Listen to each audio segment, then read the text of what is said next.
Jaya Radha Madhava Punya Vihari. So Hare Krishna. I would like to welcome you. Thank you very much for coming. It's my great pleasure. So to introduce you a little bit, so I am very honored to have Ambika Prabhu as a guest of our interviews. Books are the basis. She's Prabhupada's disciple from Australia. And as I understood, you currently are living in the community of New Gordon, right? So that I don't. That's right. Okay. And I see that you give wonderful lectures also there. And so you joined in 1971 and you were very young. And so my first question would be also like an introduction. If you can tell us a little bit how you came to Krishna consciousness and a little bit about yourself. And your... Okay, well, like many devotees, I was a hippie and I was living in Sydney, although my birthplace was Tasmania and I grew up on a farm. And then the whole sort of hippie sort of surge came and I moved to Sydney. And I had a boyfriend there and we were on the street one day. He had visited the temple, but I hadn't. It was just kind of circumstantial. And then one day we were walking along the temple and we met along the street and we met Bai Bharvi. Now, Bai Bharvi is very famous. She's, living in America and she's built many temples. And there she was. I think she was just giving out incense at the time. And the main thing was she invited us to the temple. Unfortunately, we had tickets to a very important pop concert that weekend. She'd asked us for Janmashtami and told us she was fasting. We were all going to fast till midnight, and it all sounded very exotic.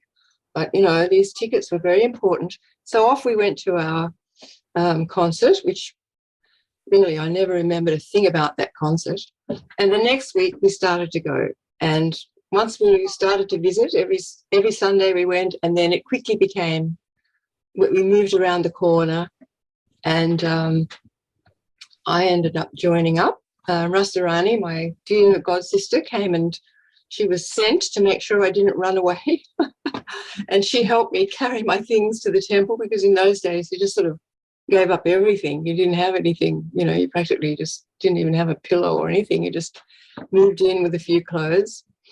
And my boyfriend went to Tasmania and he later joined in Melbourne. Yeah, that's what happened. He became a devotee and actually 12 of us, like hippie friends, joined up at that time.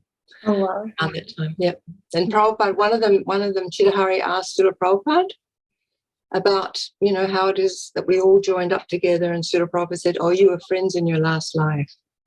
Yeah, that's definitely connection. So yeah. So that was the Sydney temple, and there weren't heaps of devotees, but just in the first, that was at the end of 71 when I moved in. So it was a very exciting time in the temple too, because lots of devotees were joining up, at that time. It wasn't till April 72 that Srila Prabhupada came. Mm-hmm. And that's when, like everyone will tell you, it's the same old story when you see Srila Prabhupada. For me, it was like, he's so golden and effulgent. And actually the devotees had blown it again and not gone to the airport because they misinterpreted a telegram. And then suddenly Hari Sori ran in and said, Prabhupada's here. I'm like, no. We all ran out on the street and there was Srila Prabhupada climbing out of a taxi. And Mohanananda, who was the temple president at the time, he was so kind of flustered, he actually embraced Srila Prabhupada. But we just hit the floor. We just hit the ground, hit the street and offered obeisances. And as I was getting up, I thought, it's just a simple 18-year-old. And I didn't have anything to compare Srila Prabhupada to. And I just thought, he's like a golden genie, So amazing. Anyway, it was just wonderful. And I got initiated at that time. And then by later on in 72, the Brahmin initiation, which Mother Visa did the fire sacrifice for that. And, we had adventures. We went on a double-decker bus up the north of Australia and had lots of preaching adventures. And, it was tough, but it was very blissful because at that time, everybody felt that we were kind of like Srila Prabhupada's warriors, and there were hardly any of us. And we had to do so much. So it was all very intense. Mm-hmm. Like our whole lives were trying to, serve Srila Prabhupada and tell as many people as possible, get out in the streets every day, morning to night. And initially it was just magazines, and then slowly books came in, and we'd have kirtan around the street. We got arrested and thrown in jail, and it was... And then the city council tried to harass us. That went on for some months until the judge totally threw the case out. Very good. Yeah, a lot of devotees had this experiences of somewhere. And it's really also a test. I mean, to go through all these hardships, because it was to be thrown in a jail, it's not something that anyone wants. But yeah, that's, I like that feeling of enthusiasm that you had. It's a kind of a funny thing. You'd go to hell and back for Srila Prabhupada. Like, it's so different now because there's no urgency. No one feels, in general, you don't feel... Kali Yuga is just creeping in like anything, or rushing in, but there's not that urgency of a few having to, get out there and do what Prabhupada wanted in a short time, which was there. And everybody at that time, probably around the world, felt that same thing. There's so few of us. Maybe there were 30 devotees in Sydney, maybe 20 in Melbourne at the time. So it was kind of like the accelerator was on. Mm-hmm. So it was exciting. And because, Srila Prabhupada was our captain and he was guiding us, it was fun. And the austerities, I don't think people minded the austerities somehow. Your body's young. It's not really suffering because you can bear anything. We didn't have much to eat. When I joined up, they had breakfast of oats and oranges that people would give away at the market, because they weren't good enough for anyone to purchase. And then we'd have lunch of chapatis, dal and rice, no sabji, and that was it. But, it was such a happy time. It was a happy time. That's so wonderful. Thank you for sharing. And after that, you went to India, right? Yeah, I went to Bombay in January 1974. I was supposed to go to America to get married, and somehow or another it didn't happen. So I ended up going to Bombay. Mohanananda, that one who had been the temple president in Sydney, he'd been sent by Srila Prabhupada to help Giriraj in Bombay. Giriraj Maharaj, I'm just going back to the old days. So he was there, and his wife wrote to me and said, come here. You don't need a visa to come here, because we were part of the Commonwealth. So that was very easy to go to Bombay. A big adventure. I'd never been out of Australia or anything. And you served also the deities there, right? Yeah, beautiful Radha Ras Bihari. That was really nice. Yeah, that's wonderful. And after, these adventures of yours we can grasp them a little bit in the memories of Srila Prabhupada, where you talked a little bit about that, and they're wonderful. So I would recommend to the devotees to definitely look at all of them and at yours as well. But I wanted to ask you, so after Bombay, so you returned back to Australia, and you just stay there to do service here in the communities, or? I was in Bombay for 3.5 years, and then I had a marriage arranged with someone from Ireland in Ahmedabad in Gujarat. So I went there and was doing life membership, which I had been doing in Bombay, life membership and deity worship. So I did life membership and some deity worship in Ahmedabad, and then my ex-husband wanted to go to Orissa because he had been serving as a brahmachari under Gaur Govinda Maharaj, and he had so much admiration for him, and he wanted to go back and serve. So the problem was it was just there were a couple of little huts on the highway at Bhubaneswar. There was no facility for householders. Not only that, Bhubaneswar was like the capital city, but it wasn't the commercial centre. The commercial centre was Cuttack. So we went to Cuttack, and that was like about an hour and a half or 2 hours on the bus. And we lived with a Gujarati family. They allowed us to have a room and a bathroom, and we could cook and all. And we would collect, and once a month we would go to Bhubaneswar and hand over all the money that we collected to Gaur Govinda Maharaj. So we were there for a year and a half, maybe nearly 2 years. And then we went back to Australia then. Okay. And today, I read a little bit that as a senior devotee, you also counsel devotees, you try to help them with their spiritual life. So what is your role in your community now, if you can say a little bit about what you're doing? Well, mostly I do address the deities once a week, which is lovely. But I've been working on Vaishnava Care program, because we really would like to build a palliative care house on New Govardhan. So it's just taking forever. There are so many steps, but, inch by inch, we're getting there.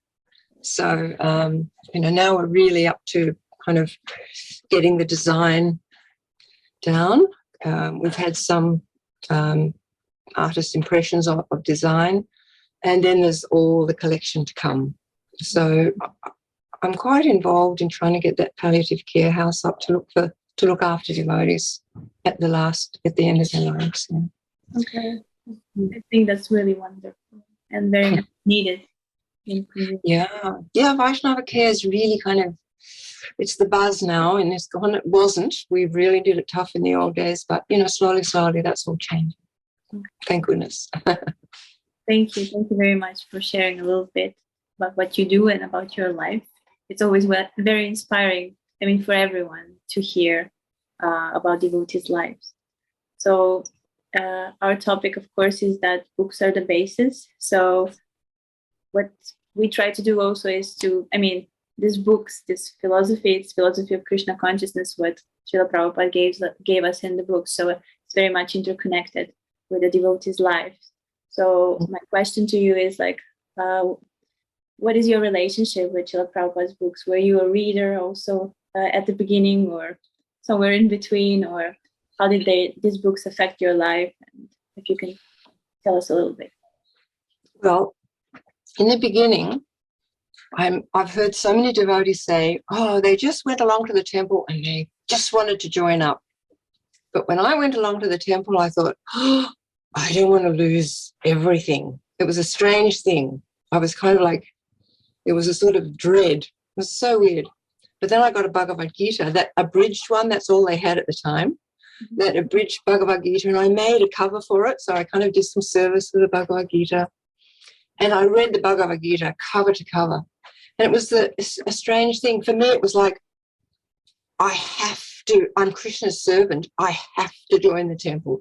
It was so weird. But it was a reluctance. I didn't want to lose my boyfriend. I didn't want to lose our cats. But I was completely convinced by this Bhagavad. I had no doubt in my head. I am Krishna's service. I must join and serve Krishna. It was very strong. So that's why I joined. And it's just been, it's such a kind of like an inspirational thing to keep on reading Srila Prabhupada's books, because as you must know, and so many devotees experience, the more you read, the more the whole spiritual life kind of opens up. And what you read one day, you'll read certain things, the next day you go back and it's like, did I read this? So there's just like an opening, a flower that opens up, when you start studying Srila Prabhupada's books. And I've always been a reader, so thank goodness. And at the moment, I have a wonderful program that I do with my god sister Rasarani, Mhm. We call it Bhagavatam Buddies. Mhm. BB, Bhagavatam Buddies. And each morning we study a verse of Srimad Bhagavatam, and we write down notes on that verse and purport, Mhm. and then we speak our realizations on that verse. Wow. And yeah. And then we give feedback for the other person. What they have said, we give feedback for them. So there's so many interesting aspects to that, because Rasarani is very, a beautiful devotee, and her heart is so nice. Her realizations are so beautiful. And we speak on different subjects pretty much every day. It's so strange.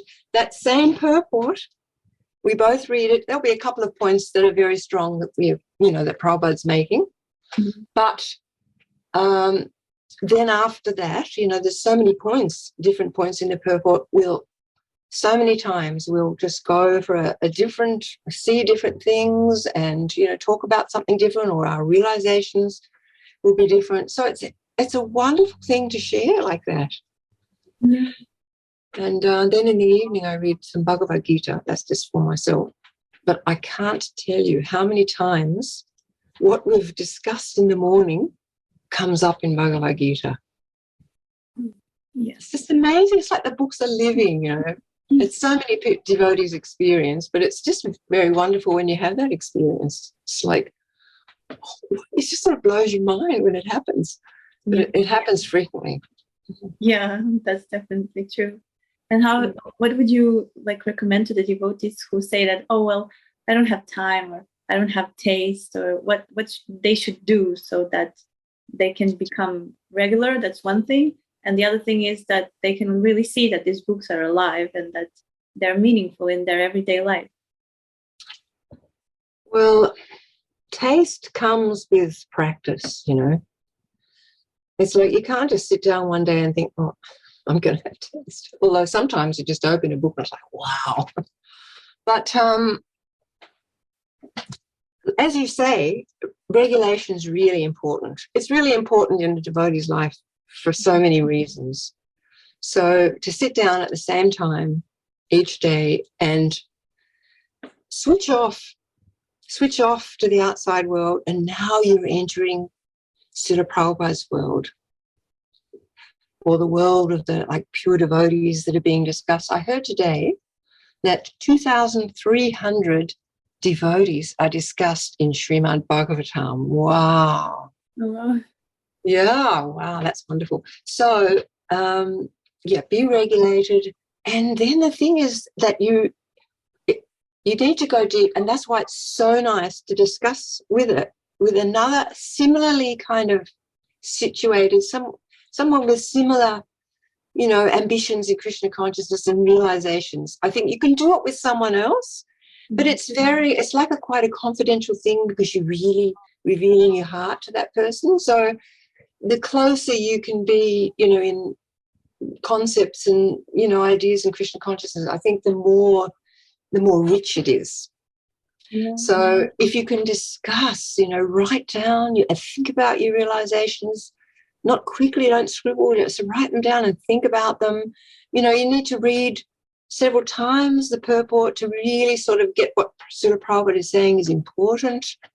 And of course the verse. And another thing that we like to do, and Rasarani is really good at that, and she's kind of taught me this, is to put yourself in that situation. Like right now we're doing Devahuti, and she's talking to her beloved son, Kapila Dev.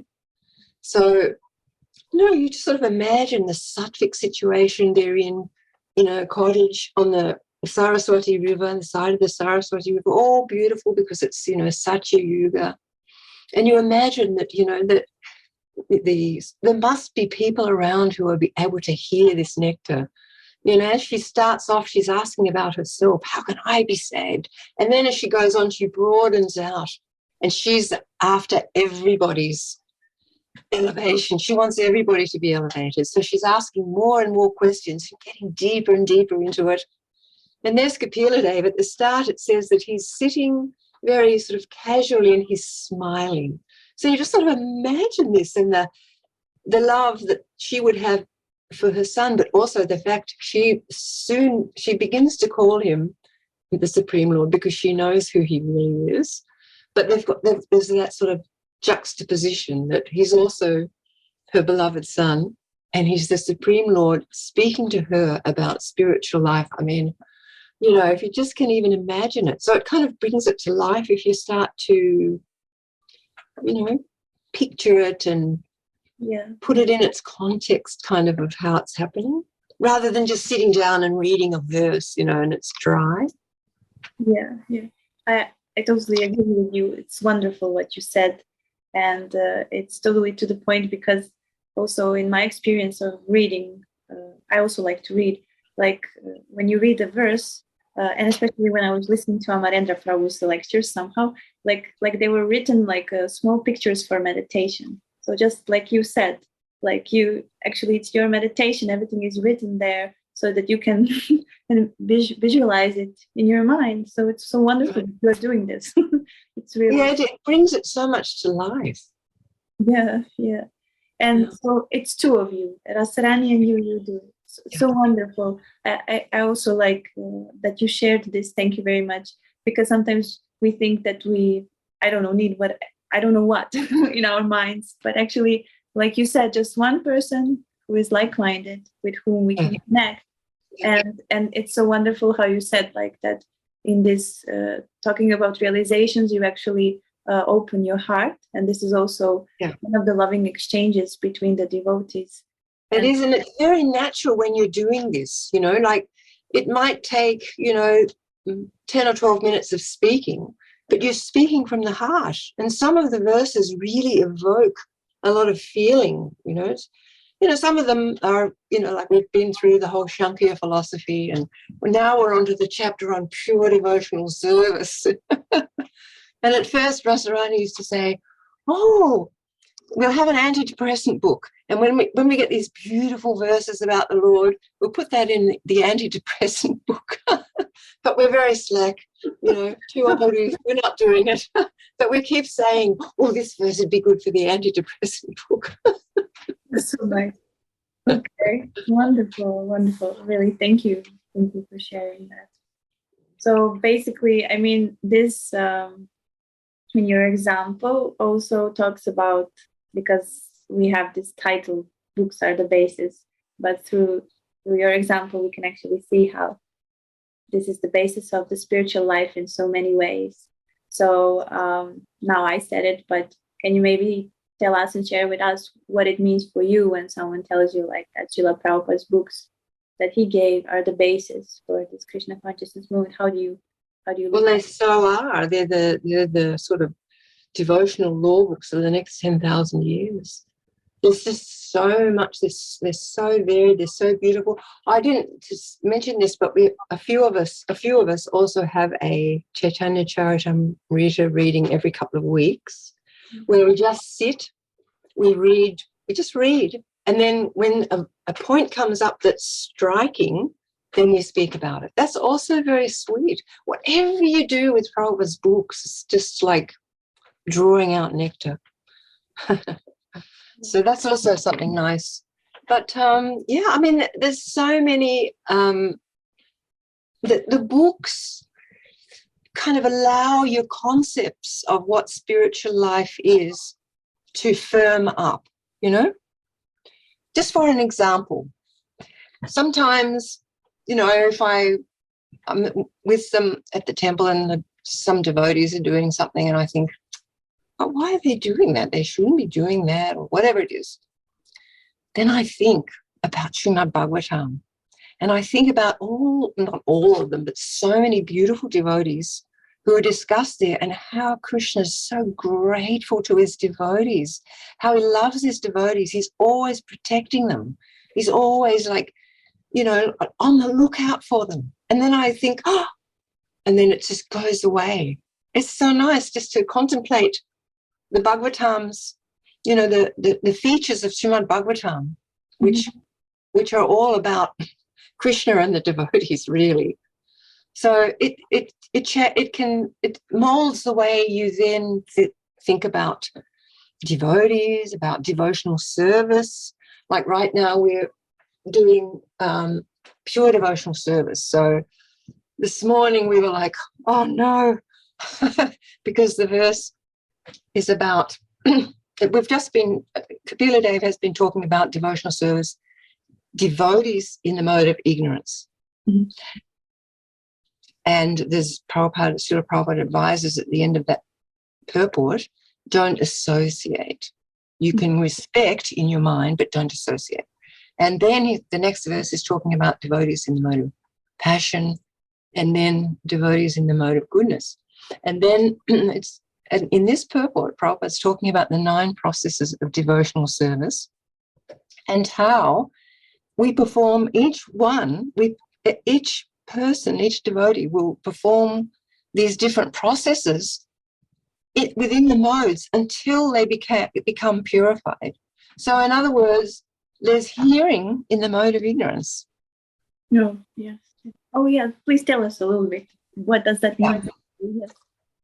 Well, I've heard in the mode of ignorance so long, you think you know it, or, there's so many sort of intricate sort of facets about devotional service that you learn from these things. So all those 9 processes, and you go through them, you think, oh my gosh, there's so many that I definitely not doing with pure devotional service, and not even doing in the mode of goodness sometimes. So it's teaching us, each verse is teaching us things that we can apply in our service.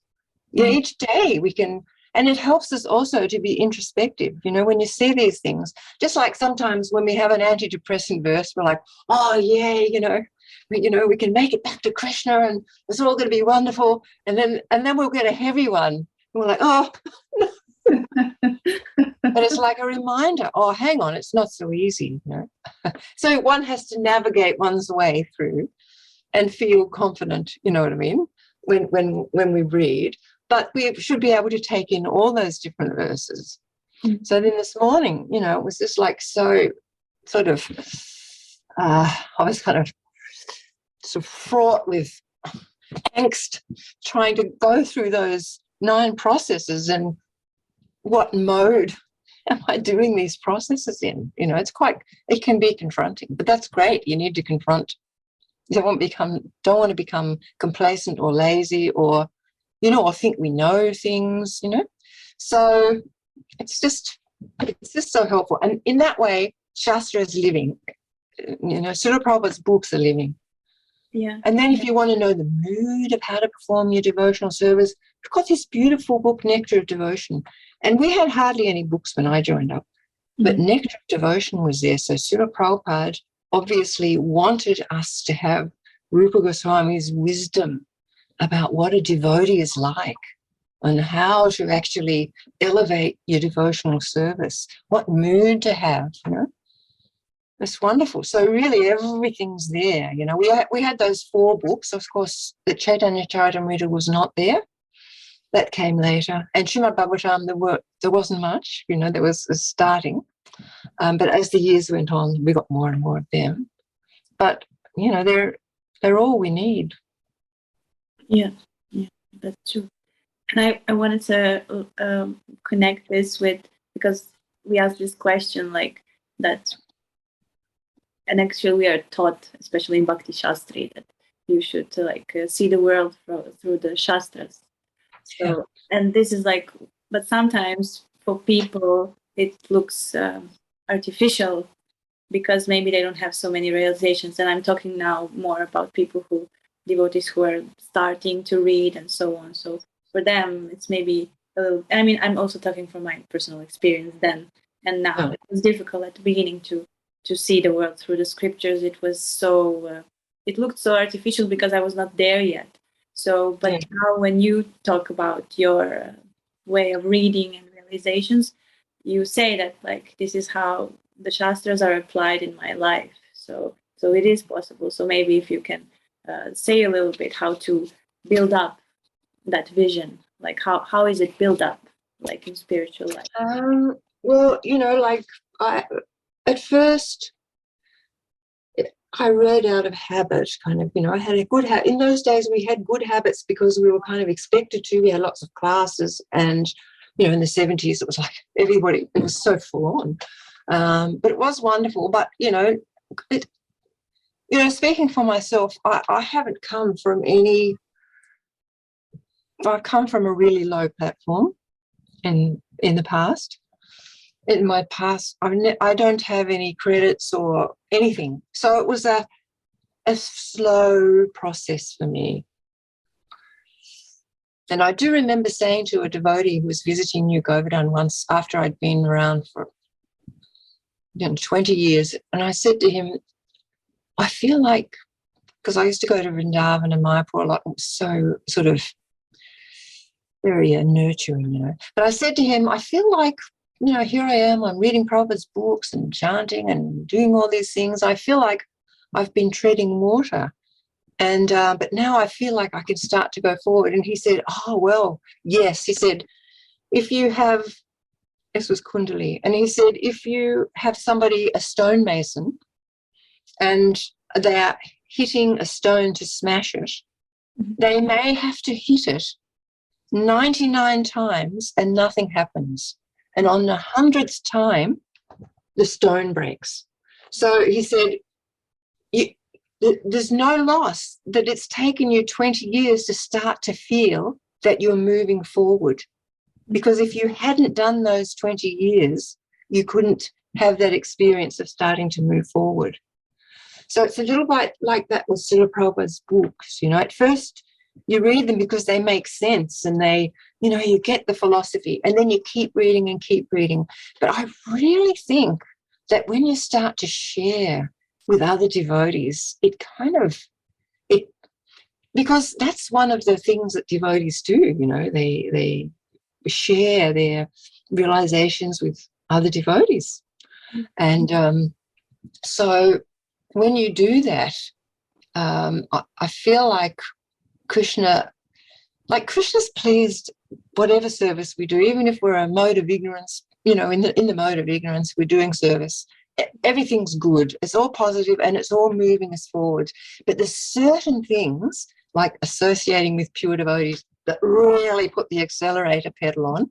And I believe it's the same with when you start to really go deep in the Prabhupada's books and start to share them.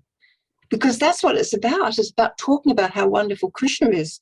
That's what makes Krishna happy, the devotees glorify him. So that comes from, going deep in the books, and it just sort of helps everything to gel. And, like Rasarani and I, we always say to each other, this is our favorite part of the day, our Bhagavatam buddy. So many things happen during the day, but that's our favorite part. Why is that our favorite part? Because it's so sweet to study what Srila Prabhupada has said and then speak about the realizations you have and about what Prabhupada is saying to another like-minded devotee. That's how I feel about it. Yeah. It's wonderful. Thank you for sharing that. And I wanted to ask you, because you also had like a personal association with Srila Prabhupada, but now when Srila Prabhupada left, then we all, and especially Srila Prabhupada's disciples, then they serve Srila Prabhupada's Vani. But I just wanted to ask, like, in the connection of, do you see the presence of Srila Prabhupada in his books, and how do you see and feel his presence there? If you can share your realizations and experiences from that part. Well, most definitely. Srila Prabhupada, there's one message that I got the other day, and I thought, I'm going to write my Vyasa Puja, which is coming up, offering on this verse. And Srila Prabhupada said, I have got it here, because I have shed buckets of blood for each and every devotee. And it was so poignant when I read that. So, and the books are a big part of it, because so much of Srila Prabhupada's night and day was spent, and so much his realizations went into those books. Everything that he had in his heart went in those books. So when we're picking up those books, it's as if Srila Prabhupada's telling us. He's talking to us in word form. Mm. You know? So I've forgotten again. Sorry, what was the question? I just got... Because, you know, you had personal association also, and after Srila Prabhupada left, I wanted just to know a little bit about your realizations of the presence of Srila Prabhupada in his books. Like, all right, yes. How do you see him there? And of course, what you said, that he poured everything he had in these books, and in that sense, he is there. But like your realizations through the books. Well, I feel as if the spiritual master is like guiding us all the time. So when we pick up Srila Prabhupada's books, Mm-hmm. and, you know, like, as I say, Rasarani will get particular realizations, and it's as if, you know, Krishna and Srila Prabhupada are reinforcing the things that she needs to hear. And I feel the same for me, and it's the same for everybody. Mm-hmm. in those purport, which is why we see different things, which is why something jumps out at one of us and not the other one. Mm-hmm. You know, and then sometimes I'll go back and I think, oh, wow, she saw it like that. That's right, you know, but I've seen things in a different way. So I feel like just like Krishna's there in every holy place. He's there. Now, he's not standing there when we go there, but he's there. He's completely connected with every holy place. And I feel like it's kind of the same with the books. They're like almost like holy tutors, you know. And Bhaktivinoda Thakur talks about having a book in your home and how it's transformative to your home. Just to have the books in your home sanctifies your house. Mm-hmm. What to speak of opening them and then going deep and getting the nectar from the books. Mm-hmm. It's like, you know, it's as if Srila Prabhupada's right in front of you.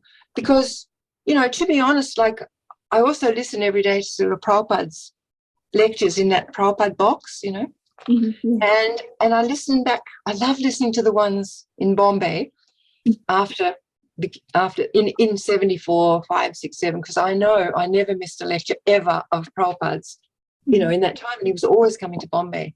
So I always think, well, I was there and I heard Srila Prabhupada speak. But the impact now for me to read Srila Prabhupada's purports in the Bhagavatam, Bhagavad Gita, etc., are more strong than me sitting in front of him at the time, you know, thinking he's wonderful and, oh, yeah, but then, you know, just sort of forgetting it and not necessarily trying to imbibe it, kind of, you know what I mean? I mean, you know, everybody was doing their devotional service. It was all really wonderful and intense in Bombay. But I feel like now when I read, there's a higher impact in what Srila Prabhupada's saying than when he sat there and said it, you know? It's funny. I don't know how to explain that. I guess, you know, we're spaced out. I was spaced out, or, you know, not very deep, you know, not going deep into what Srila... I was just such a buzz to have Srila Prabhupada there. And every time, you know, to ask any questions, and I think, oh, no, I'm completely satisfied. That was perfect. But, you know, I wasn't really kind of... Now I think, oh, my gosh, I could have asked this, this, and this. But actually, when you do feel like, I really want to know this, it's just phenomenal. You open a book and it's like, oh, my gosh, there it is. You know, so many times you must have experienced it. So many devotees have experienced it. You want to know something, you want Prabhupada, you know, you're asking Prabhupada, but how come this? And then there it is, you know. So the books are totally living. And, you know, it's like never-ending nectar there, the books. And all you have to do is open it and really partake, but drink deeply. You know, there's some verse in the Bhagavatam about drink deeply. Anyway, I can't even remember what it is. But that's what we have to do. And the deeper you can go, especially why this sharing's good. I think that's like topmost, you know, for me, and to share what you're reading, to really read it with a view to sharing it, because it's not just for you. Because sometimes, and I know I'm completely guilty of it, in the evening when I'm reading Bhagavad Gita for myself, I mean, sometimes it's like, oh, wow, that's exactly what, you know, matches this morning, you know, or a few days ago or something, and I'll tell Rasarani, oh, guess what? But a lot of times it's just like, oh, yeah, you know, because I'm not writing notes and thinking of, you know, conveying those realizations. Mm-hmm. Yeah. Hope that makes sense. Yeah, it does. And thank you very much. It's so wonderful. And also, I just want to emphasize, like, because you gave this example of your relationship with Rasarani through reading of Srimad Bhagavatam. And I also picture it like a perfect development of a friendship in Krishna consciousness, because it is. Many times we were close anyway, but now we're so much closer. Yeah. So thank you so much for that example.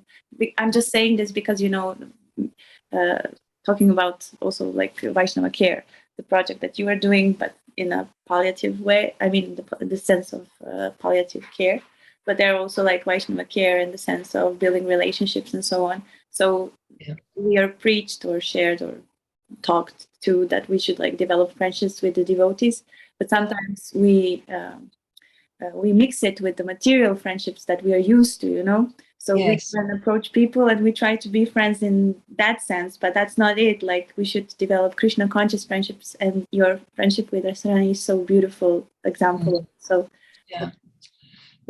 I mean, you know, I share with others too, but this is like particularly kind of personal, I suppose, and it's because it's daily, you know. It's every day, and it's something that we both treasure. And I wanted to say also, it's not just the palliative care house, but, you know, the Vaishnava care group, which I'm involved with. If someone's sick, we'll feed, you know, we'll cook and take prasadam around. You know, it's kind of like general Vaishnava care. It's not like we just want to do the house, but at the moment, that's kind of the project that's in my head. But we also, like, if someone's got a difficult situation, we do try to step in and help them out, you know, take them to appointments or whatever is needed. We do have a group of very nice devotees that like to do that. And that's very wonderful. I also very much like this project of Vaishnava care and so on. And do you connect? Do you connect your projects with Srila Prabhupada's books, like the content in this way? This, because he's always talking about Krishna, how much Krishna loves the devotees. Then, in that sense, it is definitely, you know, you feel that connection. But he didn't talk so much in his books personally. He's more in his life. You know, like, for example, when he went to visit Jamuna when she was sick in Bombay. That was the year before I came, I believe.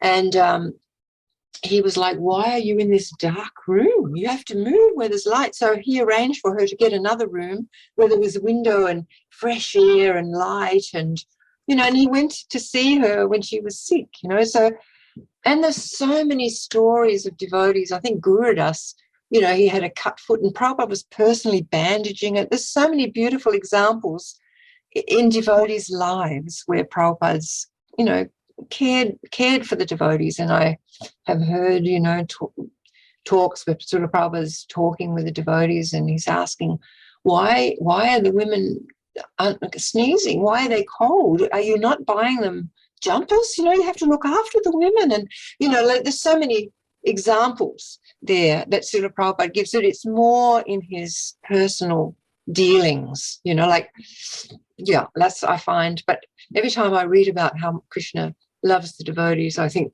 oh, well, you know, it's such a worthy project, because, you know, if we're looking after the devotees, then that's going to please Krishna. And also we know it pleases Srila Prabhupada, because actually the end of that quote, and I'm looking at it again because I was writing my Vyasa Puja about that quote about buckets of blood.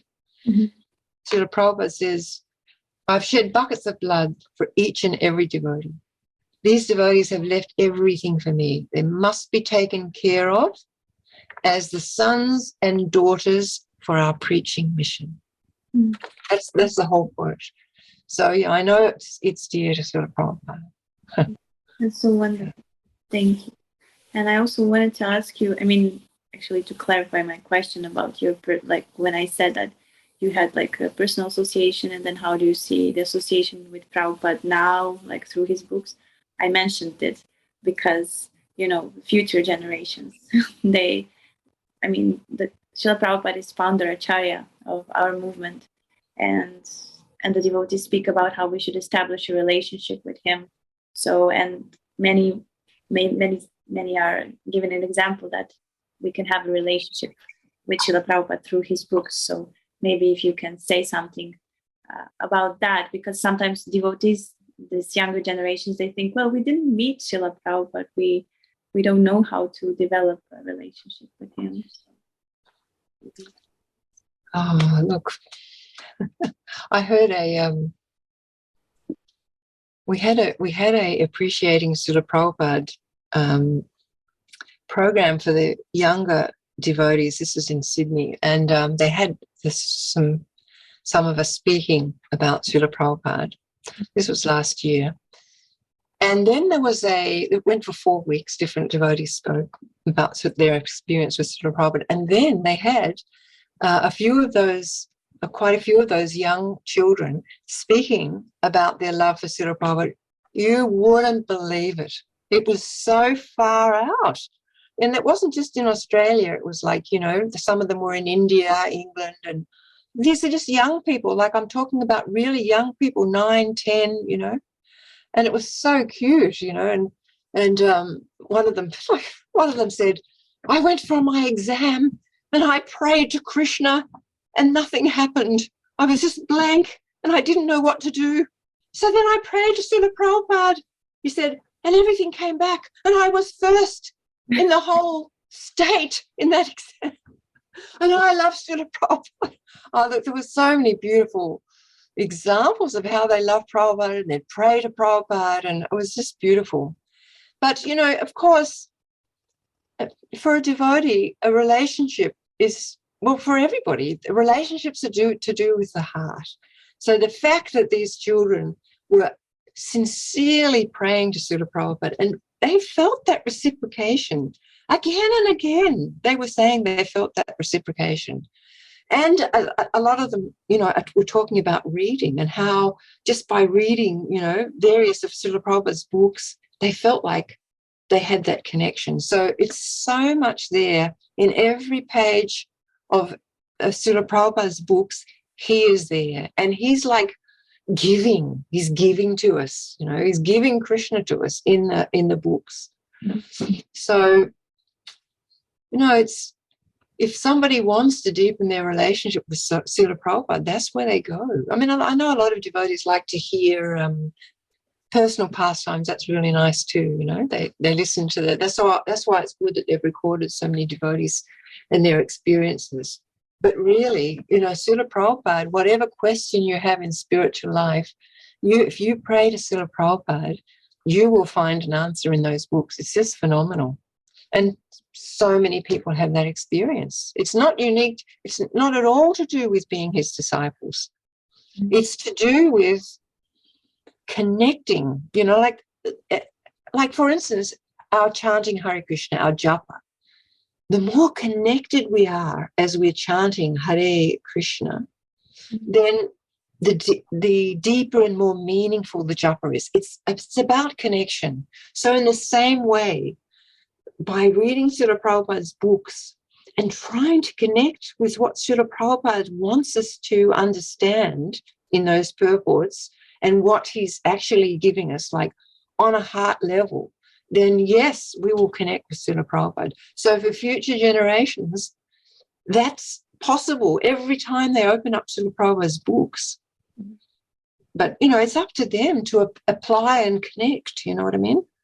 Yeah. Just like with our japa. If we pick up that bead bag, Hare Krishna, Krishna, Krishna, Krishna, what am I going to eat later on? You know, that you're not going to feel satisfied and nurtured by the holy name. Mhm. Srila Prabhupada said 90% of our advancement is from our japa. Mhm. So how we take on that japa and how we apply ourselves, it makes all the difference whether we're going to make that 90% advancement or, we're just sort of prattling away, So the same thing with the books. If you pick up a book and you're not focused, you're not going to get much. You know what I mean? It's superficial and there's no loss ever. No loss, only again, just to touch the books, just to see the books, but to actually really go into those books and think about what Srila Prabhupada is giving me. What is Srila Prabhupada giving me here? What is he teaching me here? What does he want me to imbibe from this? What aspects can I imbibe from this?